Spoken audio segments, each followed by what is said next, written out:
Hi, welcome to Secrets of Irving. Mighty Isis.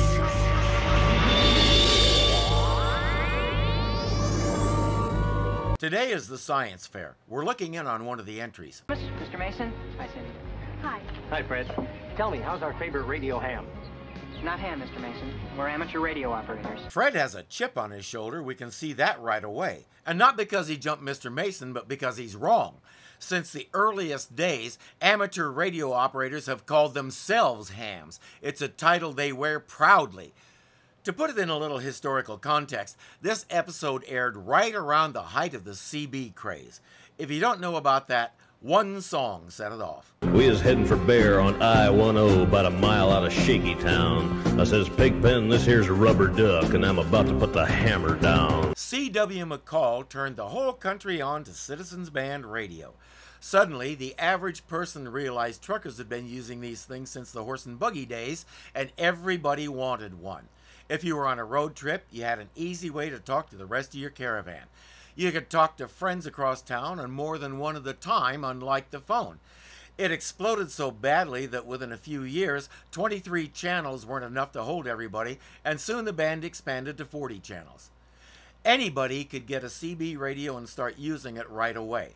Officially, you were supposed to apply for a call sign, and while you were doing that, you used your first and last initials plus your zip code. A friend of mine was KTC 95210, for example, because his initials were TC. And just like the internet, more population and more traffic meant more problems, and some parts got downright raunchy. While all that was going on, some of us were looking toward the ham bands. You didn't go on one of those without a valid license. Oh, it wasn't the FCC that would come down on you like a cartoon piano, it was the other operators. They could see what was happening on CB and said, not here. They were and are very protective of their bands, and if you want to get on one of those and be part of that community, you have to earn it. I had no trouble with the electronics part or the legal part of the test. What did me in and kept me from ever getting my ham license was the freaking Morse code. Even if you never intended to use it, you had to be able to send and receive Morse code at a certain rate. It just never clicked with me. I could not get it down because, just like algebra in high school, I knew I'd never have a use for it. I worked at it for close to a year and finally gave up.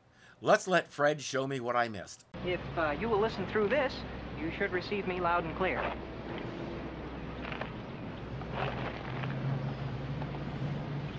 In times of emergency, those hams become mighty important. Not hams, Dr. Barnes. Radio amateurs. Not radio amateurs, Cindy. Amateur radio operators. This is W6 TZY. Testing portable 6. TZY, testing on 2 meters, portable 6. I don't like doing this, but it's kind of my job. This school is supposed to be somewhere on the West Coast, if I'm not mistaken. Stations and call signs west of the Mississippi start with the letter K. Those east of the river start with W. He's using an eastern call sign, which could mean a couple of things. He might have lived back east and gotten his license while he was there and didn't change it when he moved west. I don't know if that was legal in 1975 or not. But the more likely explanation is that somebody didn't do their homework. That's problem number one. Problem number two is the band he says he's on. 2 meters is broadcast TV frequency. No ham ever talked on a frequency that high. CB is in the 11-meter band, and most ham bands are right around there. A lot of folks like to talk on the lower frequencies, like around the 40 to 60-meter range, because they get better reach and the signal isn't as line of sight as it is on the higher freaks. If he's on 2 meters and he's trying to talk through that building, good luck. No wonder it's not working. First prize is awarded to Dorothy Beater.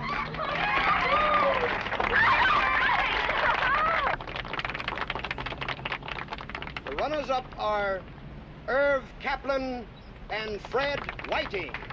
Boy, Fred. What do you mean, attaboy, Fred? I didn't win. I lost. I don't know why he's throwing such a fit. He knows his handheld unit didn't work right and his demonstration didn't go well. If he's still expected to win, he's got a bigger chip on his shoulder than we thought. For a runner-up, he's taking it pretty hard. No worries.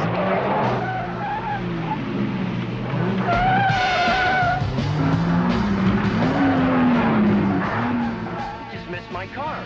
The way he's going, there's a good chance that eventually he'll hit something as big as he is. He's headed for trouble. Listen, I'll take your car. My car's around the back. You get the others. I'll follow him. All right. Is anybody going to call the police? Come to think of it, does this town have any police? Or do they just depend on ISIS to keep track of everything?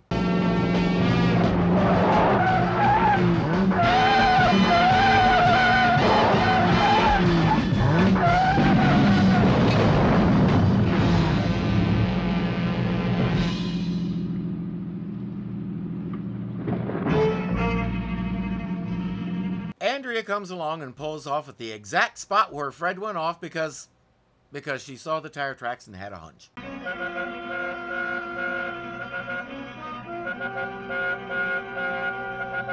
Three dots, three dashes.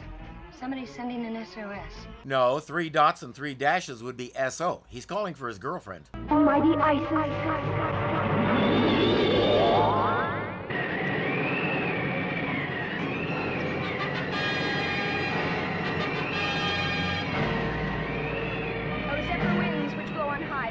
So I can fly. He wishes ISIS was his girlfriend. So do a lot of guys. Almighty wind that blows so far, now use your strength to push this car.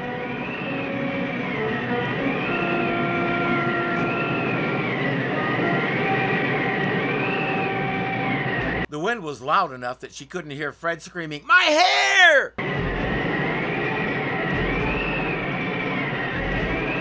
Fred protested enough that she stopped the wind and used that winch cable on the back of the car instead.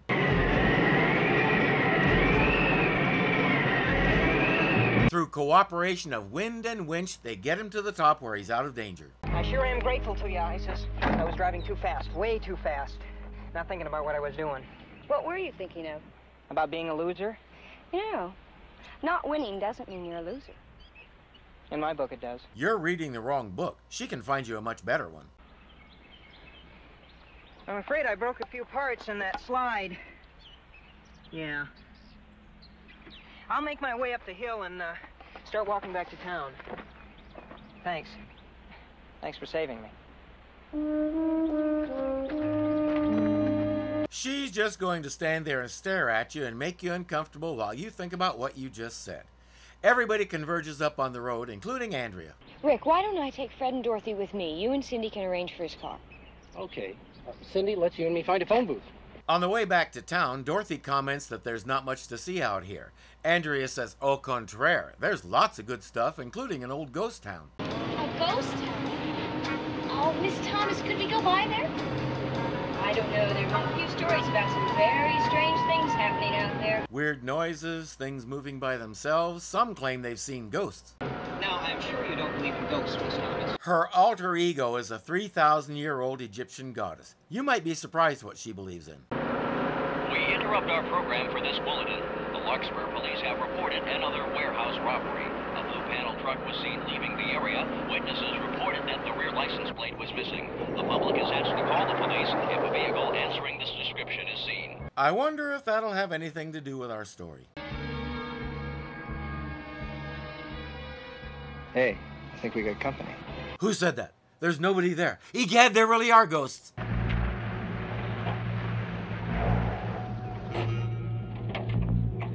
gas? No gas. And the gauge register's full. Wait till I see that Rick. Since they're here, they might as well look around before starting the long walk back. When did people live here, Miss Thomas? About 1850, 55.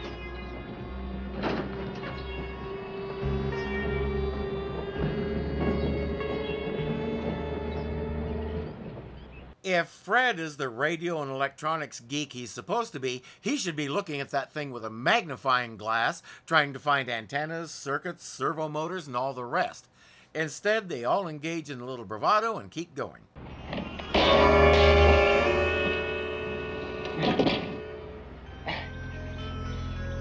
Must have been the wind.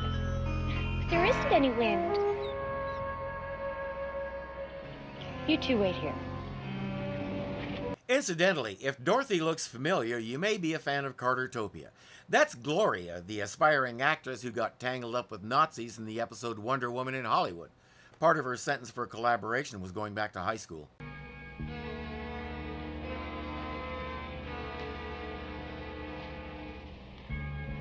For a ghost town, this place looks awfully clean. Somebody's been keeping the dust off.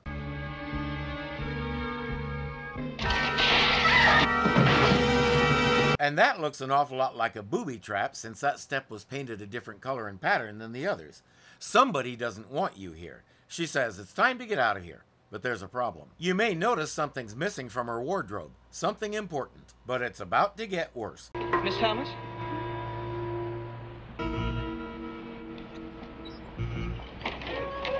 That's the truck we heard about on the radio. The warehouse robbery. I'm beginning to understand this a little better. Let's move. Not so fast, folks. They're thieves, not murderers or otherwise violent, so they'll just make the three cool their heels while the bad guys pack up their loot and leave. By the time Andrea and the kids get back to town, these guys will have vanished. Andrea has discovered her missing amulet and isn't sure what to do now. Fred, could you get your radio to work? Not after the way it acted up this morning. What did it sound like? Well, first your voice came on, then there was a crackling noise, and then you were cut off. What I heard sounded more like it was heterodyning with another station on the same frequency, and the two signals were canceling each other out. But she was closer to it than I was. She and Dorothy keep watch while he sneaks over to Rick's car to get the radio. Rather than just fix it there where he's out of sight and make a call, he has to come back to them first. He adjusts the antenna, then the others screen him from view while he tries it. Emergency transmission. Fred! We won't ask why his other radio is in Andrea's car. Everything has to be somewhere. We are in trouble. Mayday. Mayday. Please send the police to the ghost town outside Larkspur. This is W6TZY. Does anyone copy? He gets through and another station says they've called the highway patrol. Rick and Cindy are also headed that way because getting in the way of the police is the best way they can help. The ghost with the big hat says, "Get going," all follow in their car. Keys, please.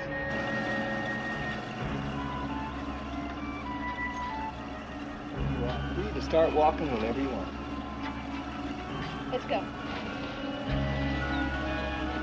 I wouldn't tell him either. He's a ghost, he can figure it out for himself. All right, you two in there. I'll be right back. Hurry up before he finds out we're out of gas.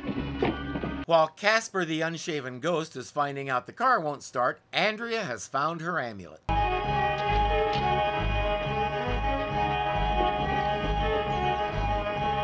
Mighty Isis. This brings up a question. Why did she come outside to transform? Can she not do it indoors?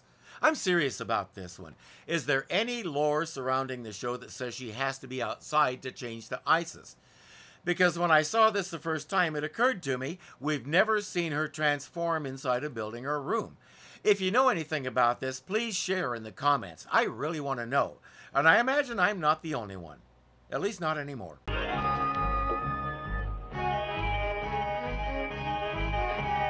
And how did she get clear out there? She was standing next to that building where she fell. Oh, spirits of the past and gone from sight, arrest this man and stop his flight.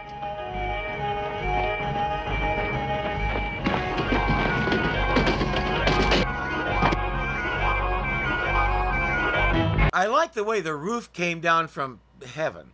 Obviously that means it's a ghost jail so it can hold him. Isis! You always seem to be around when I need you. Well, twice in one day is pushing it a little. I have some unfinished business. Please tell the officers that I'll have some more passengers for them in a moment. It took the police 2 weeks to figure out how to get that guy out of the old jail Isis built. They thought about using explosives, but he didn't like that idea. Clouds descend, and in your wake, surround this truck, so there's no escape.